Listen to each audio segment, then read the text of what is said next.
lalaking ito at tapang at tao. Mag-exercise ba kada buntag?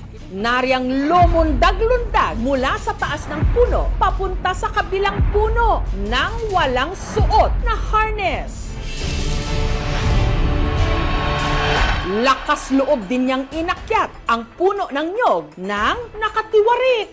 Pertigyong lisura labi naglubi nga pertigyong taasa pertipang hanlas. At pagdating niya sa gitna, abay nag-curl up pa. Lakas! At kung kaya niya itong gawing paakyat, yakang-yaka rin mababa. Partida! May hawak at kagat-kagat pang buko yan!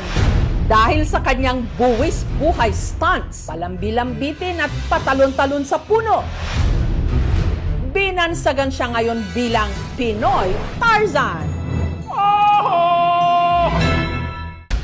Ang ating Pinoy Tarzan, taga Tanhay City sa Negros Oriental.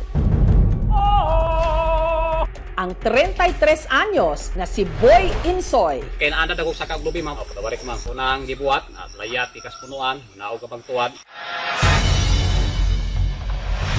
Ano yung pinakahirapan kayo? Yung magbaba ng niyog ma'am na mayroong hawak na niyog, nga bibiyakin ko sa puno ng niyog.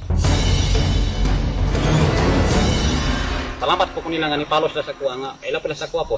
Kaya pala hindi man lang siya pinagpapawisan sa tuwing aakyat ng puno dahil ito raw talaga ang kanyang hanap buhay. Gituduan ako siya panginabuhi nga pinobre. Karon kami mabuhi ning kalibutan na karon. Si Anyos, nagtatrabaho na ko, sama yung papa ko. O tabang ko niya, labi manuhulan mo sa kauglubi.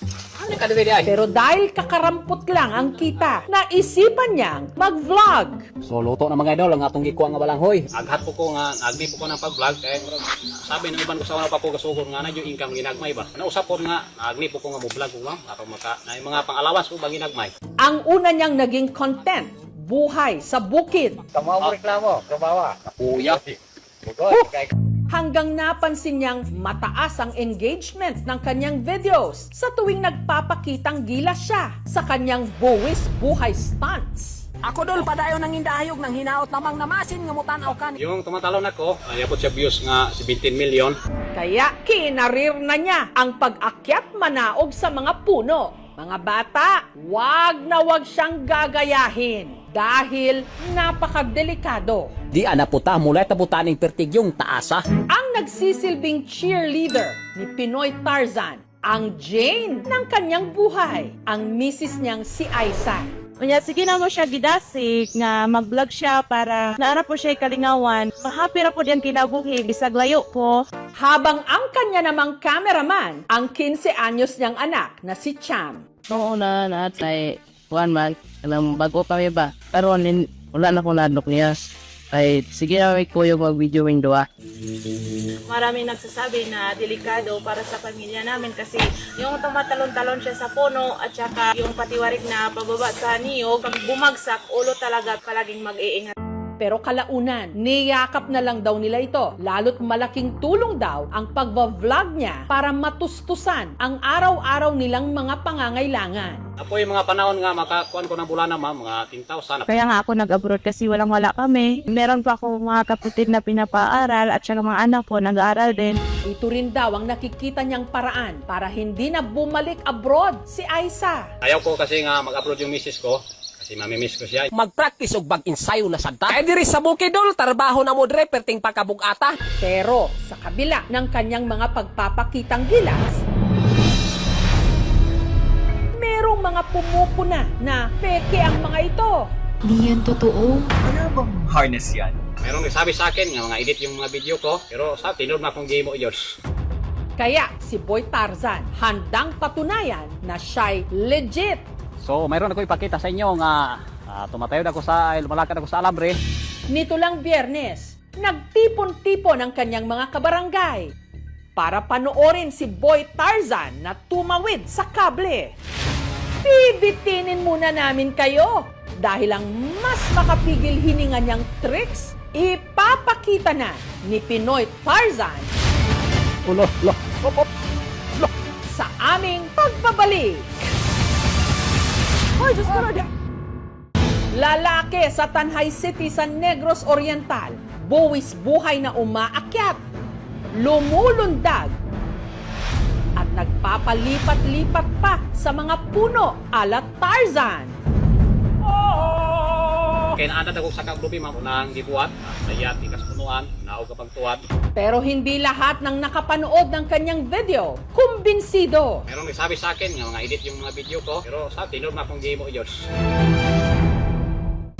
Kaya para patunayan daw na mali ang mga basher nitong Biyernes, nagtipon-tipon ang mga kapitbahay ni Boy para panoorin si Boy Tarzan na tumawid sa kable. Ya, dito malaman ninyo kung totoo ba kung hindi, kung mayroon ba kong tali o ano, mayroon ba kong hinawakan. Tingnan mo na. Si Boy Insoy, pumuesto na sa dulo ng manipis na kableng may habang nasa 15 feet. Susubukan niya munang tumawid ng paatras. Kuyawan ni. At nang akma na siyang hahakbang, bigla siyang gumewang-gewang. Ay, Diyos ko! Ay, kuyawan, ginakuloy. Ops! Grabe! Di matabag. Ay, Diyos ko na! Ito ang hirap kasi mag-atras ka na maglalakad. Sa pangalawang pagkakataon, muli siyang tumawid.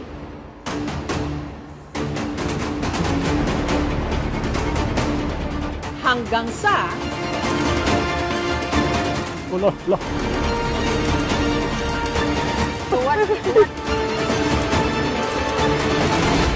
ligtas siyang nakatawid sa kabilang dulo ng walangang harness. Grabe! Mission accomplished ka, Boy Insoy! Grabe, talentado yung pagkaklase sa tao. Meron tayong tinatawag na kinetic chain. Yung puwersang nagagawa ng mga paa niya, inaakyat papunta sa kanyang core, papunta sa kanyang kamay, kaya nakakabaniubra siya ng iba't ibang paraan. It's better if you're doing that. May safety net sa ilalim. Or do it in a mas mababang puno, no? Para kung bumagsak ka man, hindi ka mabalian o loss of life.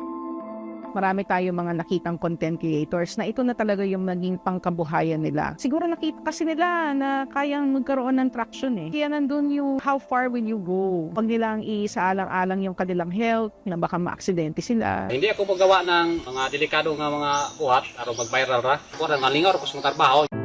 Siguro, ang nakapareho mo namin ni Tarzan, yung misis ko, yung sa pamilya ko, protektahan ko, kutob sa akong mahimo. Kung tutuusin, lahat tayo araw-araw tumutulay sa sarili nating mga alambre. Halos bumibitin din pati warik para lang kumita. Sa sipag at diskarte, hindi tayo matitinag. Pero mas maganda pa rin sana kung hindi natin kailangan pang magpakita ng superpowers katulad ni Boy Tarzan. Para lang maitawid at isugal pa araw-araw ang ating buhay.